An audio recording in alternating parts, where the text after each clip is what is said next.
experiencing every game is fun, Yeah. especially like during playoffs. Like that's fun. You like I feel myself get into it, which is like I probably shouldn't do because I'm supposed to do my job.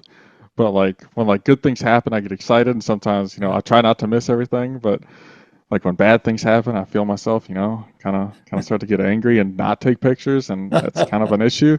Um, but like that's my favorite part is just being down there with the dudes and just hanging Yeah. out.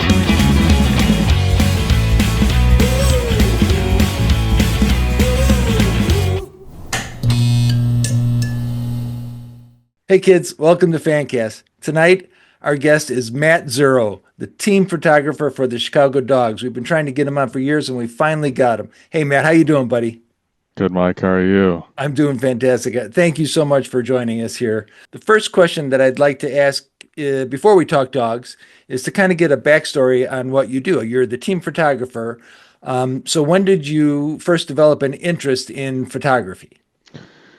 Man, it was a while ago. I ain't gonna lie. So like as a kid, my parents had like Sony Cyber Shots and like just like kind of cruddy cameras that you get at Best Buy. I guess back then they probably weren't bad, but I kind of tinkered and stuff with those, and I got I got into like the storm stuff that we'll talk about at some point, and I wanted to photograph the storms. So on Christmas, when I was, I think, I don't know, 14 or 15, I got a Canon T5, a little kit. It was like $500, and that's kind of how I got into it after tinkering with the point and shoots and stuff. And it really spiraled into what it is now, into a lot of good purchases that we'll go with.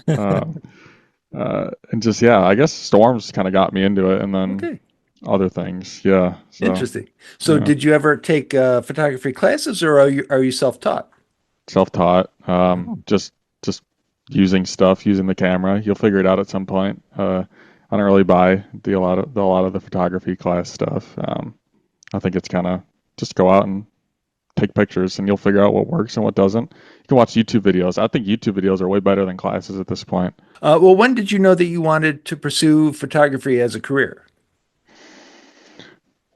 Just the amount of fun I had with it, I was like, if I can do something with it, I mean, I might as well.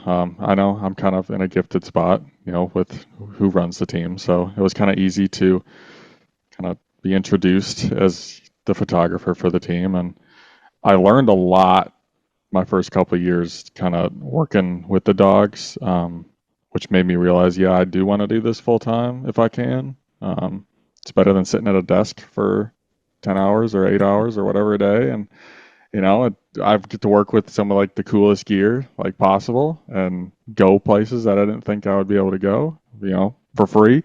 So why not? Why not do it? All right, Matt. Well, if you're ready to talk some dogs, we can do that. Are you ready to talk dogs? Talk some dogs. So when did you start working for the dogs as their team photographer? So way back, we did like a pop-up shop. I think it was 2017, Black Friday. It was just in the middle of the mall. It was at one of those little kiosks, and we were just handing stuff out. And they needed a photographer, and I barely knew what I was doing, but I was like, yeah, sure, why not? I got this new gear, I might as well use it.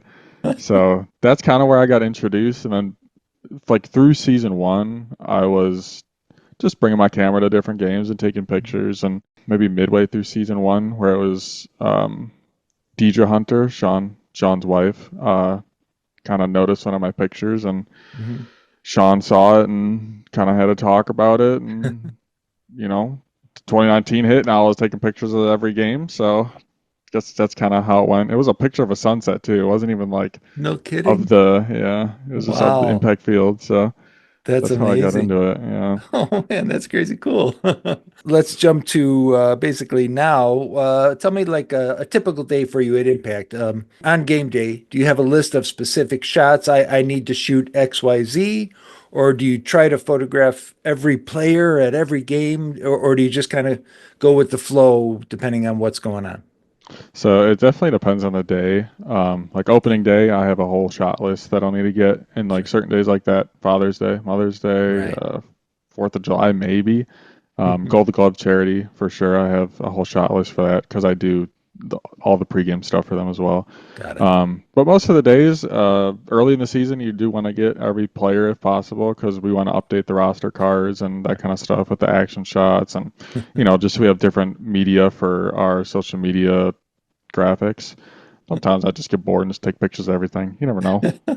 But In that vein, what about post, like your editing, your retouching? Can you tell me about that process? Do you do a lot of touch-ups, or normally they just come out looking great? I'll probably be like 1 to 2,000 pictures because it's What, made it so much easier. per But game?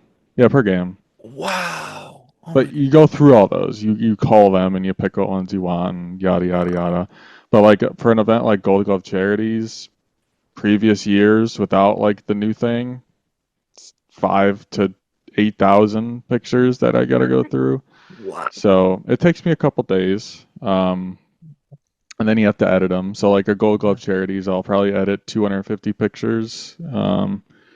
Normal game, maybe it can go anywhere from if it's a good game, 20, because we got good moments. Like touching and stuff, I use Lightroom. I use Adobe Okay. Lightroom and Photoshop, but mostly Lightroom. I call in Lightroom.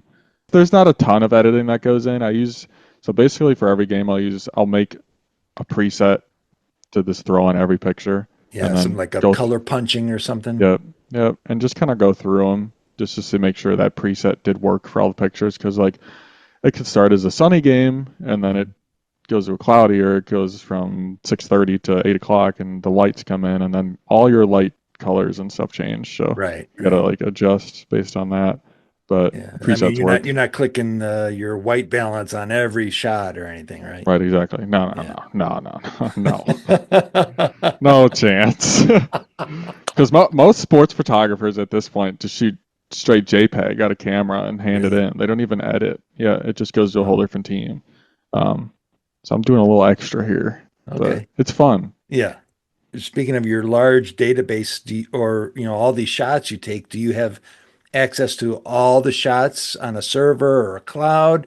I mean, so in other words, do you have every shot you've taken since you've started? If going back every year, every season, or how does that work?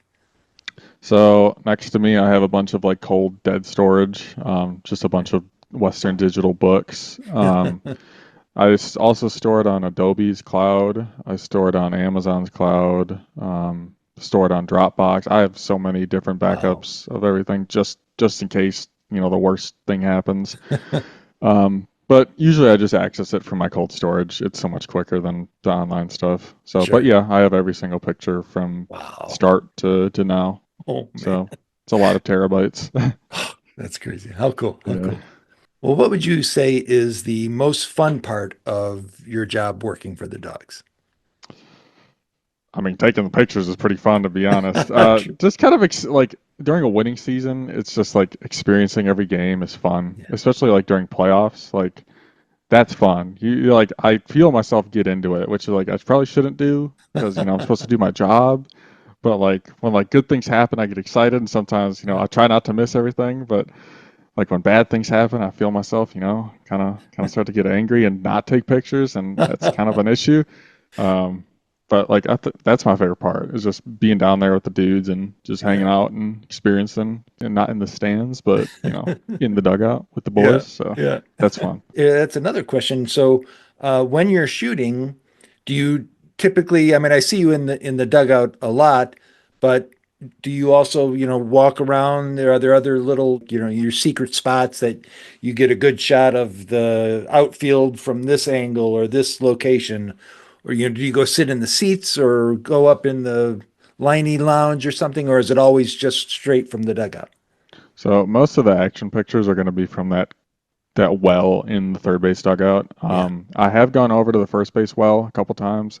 It really varies based on team and how their manager feels. If they want me in there, I Oh, can yeah, go in because there you're if I hanging want with the to. enemy, right? Technically, I could just whenever I want to, but like if they don't want me in there, like whatever. It's Yeah. not gonna like kill me or anything. Um, I could go in the seats and get some photos there, but I don't want to really block any fans if possible. I also don't want to take a line drive to a lens. Yeah, Oh, it's yeah. happened. Yeah. It's happened before. I got it Wow. in the closet. Oh, Um, oh. But like I'll go around and I'll go up to the top. I have roof access if needed, so I can get the full stadium kind of wrap around, Right. or the outfield or the parking garage or just anywhere, just Yeah. for those full stadium or just the fan shots. So, but most of the Wow. action is strictly dugout. So depending on the shot, are you always switching lenses or do you just kind of stay with the one lens that, I see you with this long these sports guys have all these, Yeah, super long yeah. lenses. So I switch. I switch a You lot. do. I have. I'm trying to think how many lenses. I have seven. Yeah, seven lenses Wow. that I'll Wow. use. Yeah. Wow. Um, Different focal lengths. Some are set focal lengths, better Okay. for like portraits and just like super wide angle stuff. But Right. we can talk about that stuff later, I guess. I, But I yeah, know. Well, I mean, there's probably a lot of gearheads out there too. You get into the tech stuff of it. yeah. Let's talk about media day. You get to do that once every season, like the headshots. How much planning goes into it? Is there a assistance involved in that, or do you just kind of wing it with the guys? What goes into media day for you? So media day, get there at like 8 o'clock in the morning. Just go set up Wow. the kind of green screen room, and there is assistance. So we had our broadcaster Aaron kind of help this year, Oh, and fun. then Kevin Sullivan, the Hmm. guy who runs the game. Yeah. So he was kind of locking things down most of the time. He's great. Um, if Aaron wasn't there, Aaron might have been going to get Mhm. players or something from the Sure. clubhouse. So basically, they come in, they get their headshot taken, they come back out, they get a mic, kind of just right there, and then we ask them a series of questions that'll take about 2 minutes, just Right. so you put stuff on the video board, Hmm. or just so we know for later. We'd ask them just random, what do you like, what's your favorite, this, that, just Right. in case we want to get them something, surprise them throughout the season with stuff that they like. Um, but yeah, it's pretty quick, pretty about 3 or 4 minutes per player, in and out, and Okay. up for 3 hours probably of Wow. work. Wow. Um, just fun. It's Yeah. funny. Yeah. Yeah, How about you mentioned it, videos? Do you also do videography or do you hire outside to do that? I hate Oh, videography to be really? honest. Yeah, Wow. I have the stuff to do it, but it's just it does not interest me at all. If we need stuff Oh, done, I'll do it. I have a gimbal and all that stuff, but yeah. uh, ah, everyone's doing it. That's how I feel.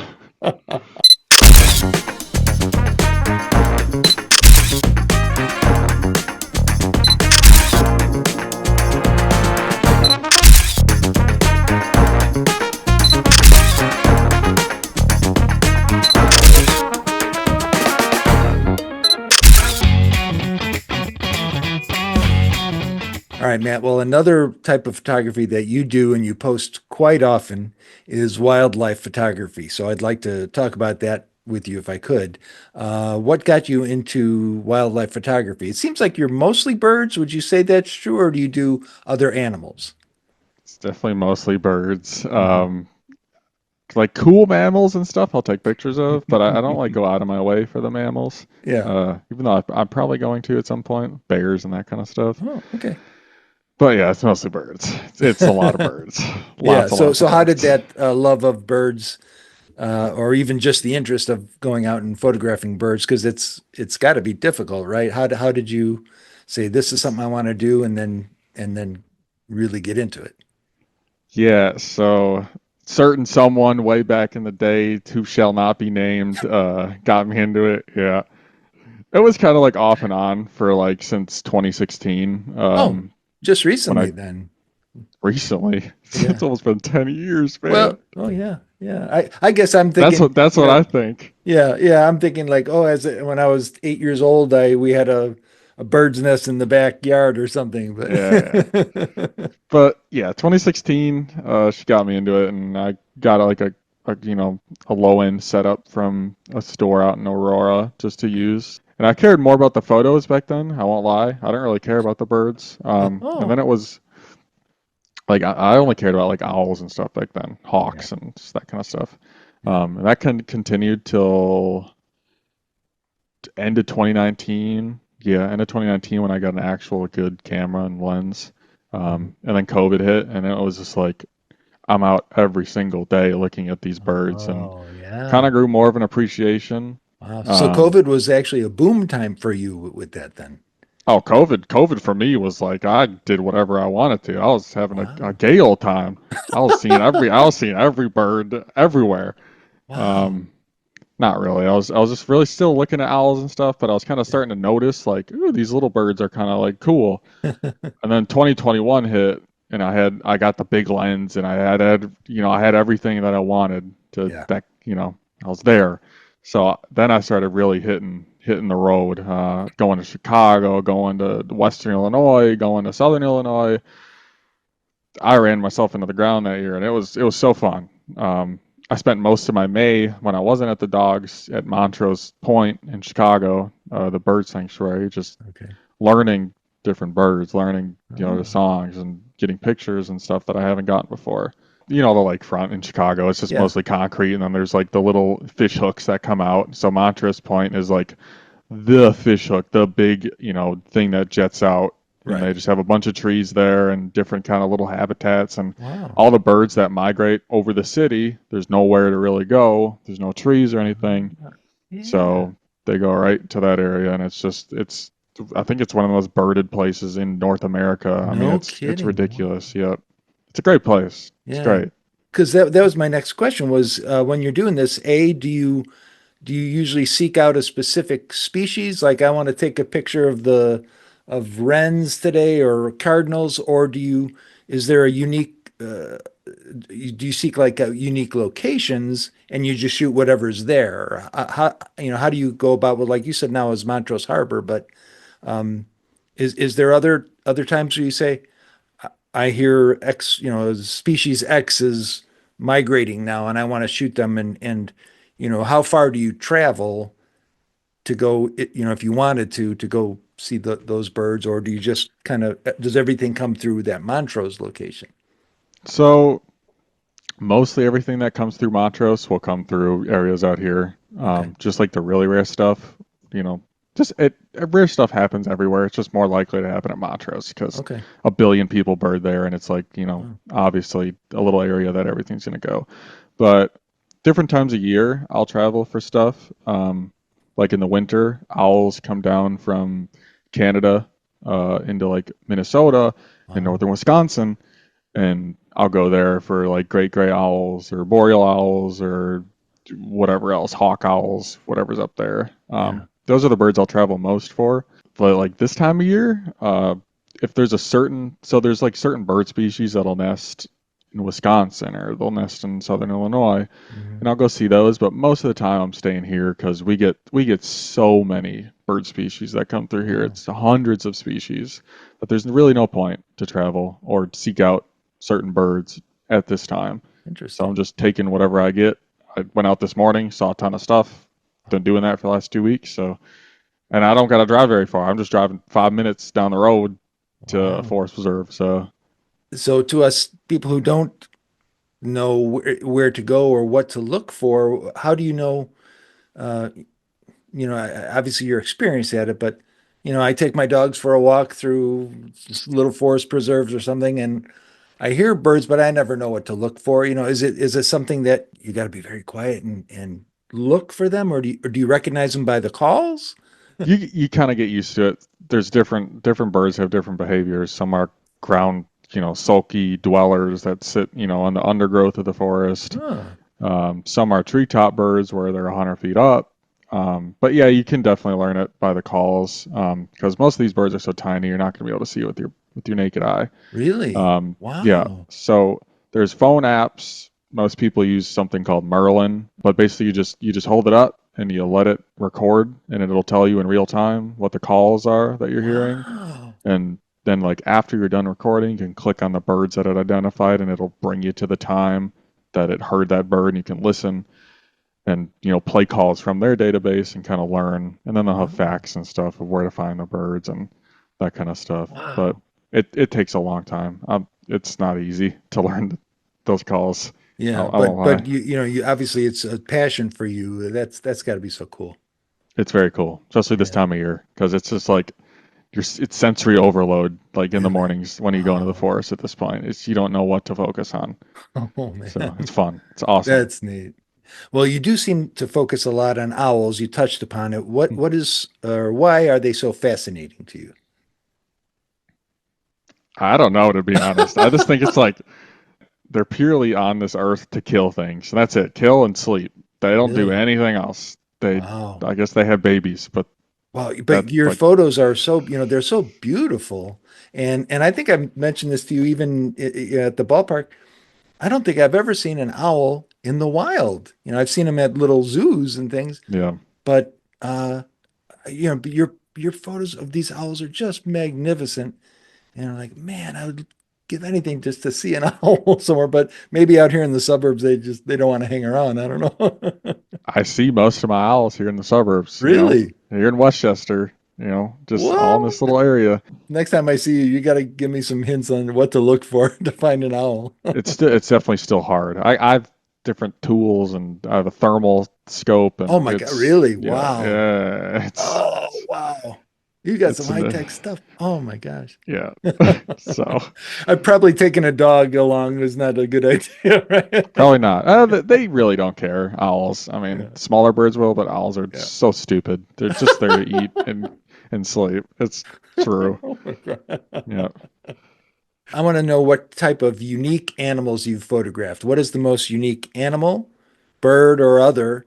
And what is the most unique location that you may have visited to get any of those shots? Damn. Most unique animal. Trying to think. Trying to think here. I'm probably gonna say like uniqueness. Probably between a great gray owl, the massive satellite dish face. I mean, they're Oh, like 2 feet, two whatever feet tall. wow. Or down in the canyons in Arizona, there's a bird called a red-faced warbler, and it's just a really tiny songbird with a bright red face and a gray body. I mean, it's Wow. something you don't really see in the U.S. We don't really have a bunch of red in our birds here.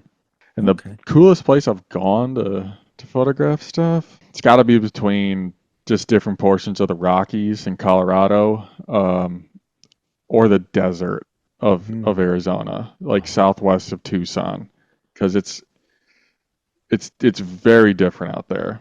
You see different stuff that you don't see around here. Right. Stuff being birds or wildlife or people or that kind of stuff. Yeah. Uh, that was definitely a cool area. Okay. I'd probably say the desert is probably the Okay. coolest or weirdest place. Cool. All Hmm. right. If you have a wish list, is there any animal and or location that you haven't been to?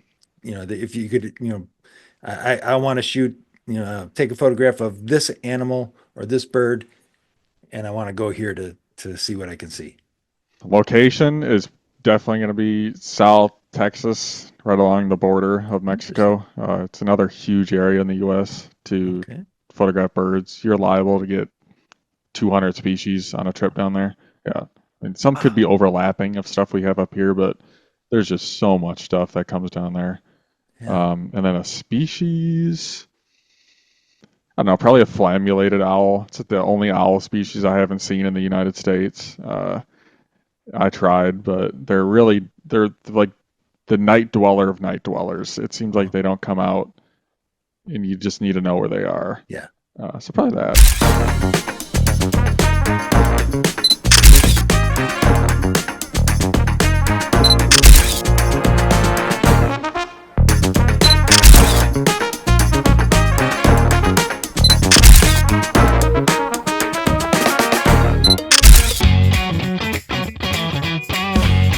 One last subject that I want to ask you about, Matt, is storm chasing. I know that you also do that.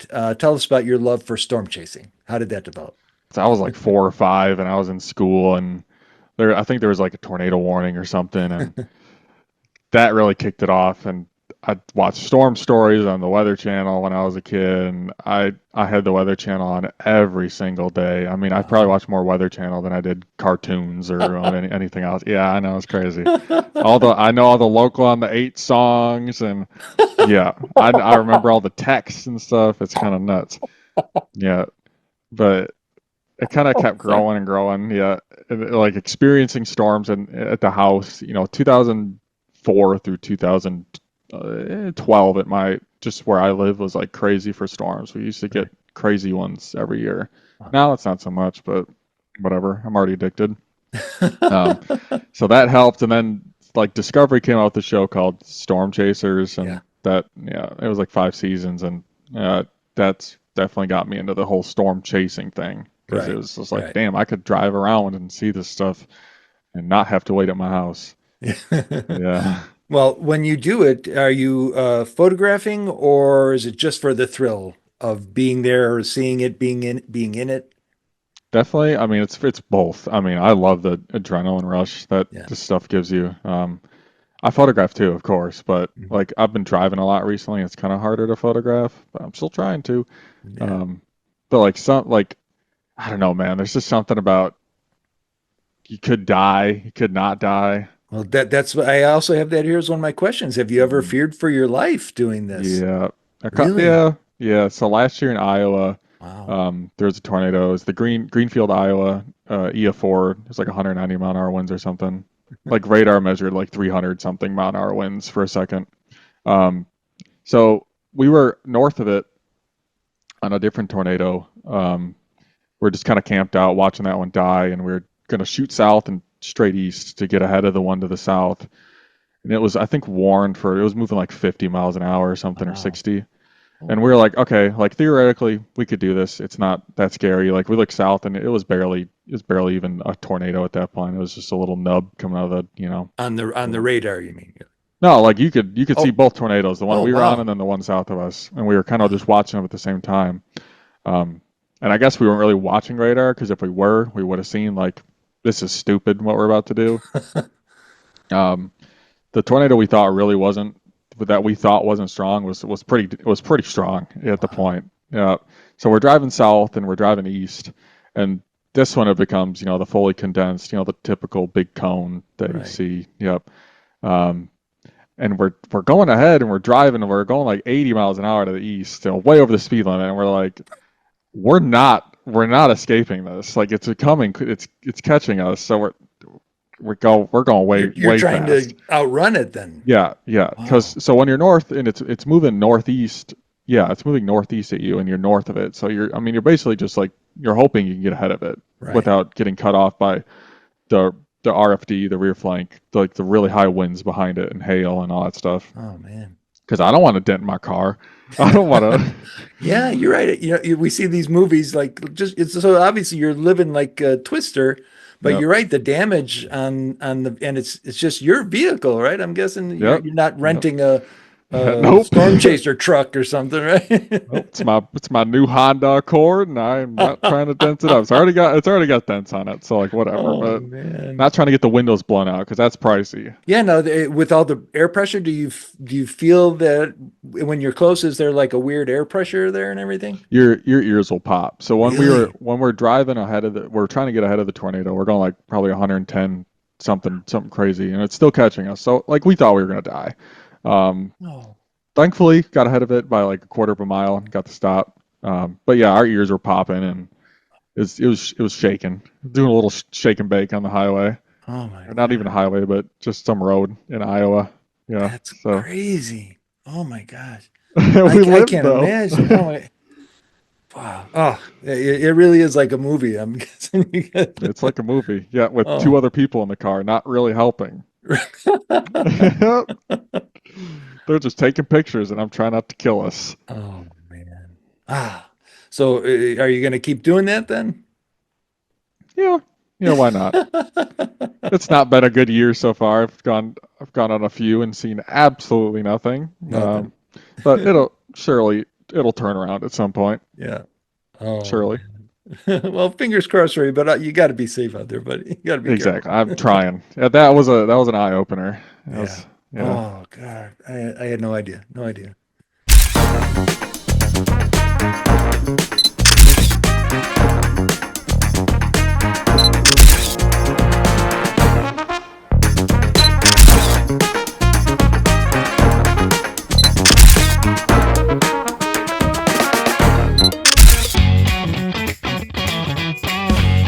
let's real quickly touch on some gear. Is there any way that you can describe some of your favorite gear that you use? I know we're not, we don't know about it, but in a layman's term, or do you have any lenses right there? Always got it on me. Oh my God. My big girl right here, my baby. Oh, So this is a 600 millimeter. Oh, okay. that's the God. yeah. Oh, Well, there you there you go. go. There you go. Oh yeah, it's Yeah. all beat up and scratched up. Yeah, she is beat up. She's beat Wow. up.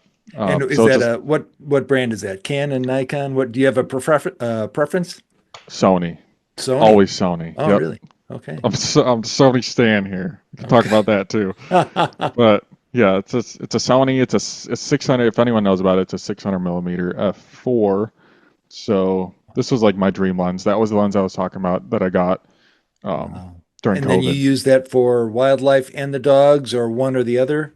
Mostly wildlife, but like Okay. I'll use it for the dogs sometimes. The Hmm. dogs I use more like a 400 millimeter or my 300 millimeter, Right. because it's a lot closer. Okay. And this thing is But that's for it's like like super far. telephoto far Yep. away. So Okay. like I could get like I use this for outfielder, like personal photos, like just for the roster card. Right. Um, but that's about it. Wow. Yeah, Wow, I can't that's really awesome. put that to use on anything else. Too big. Too big.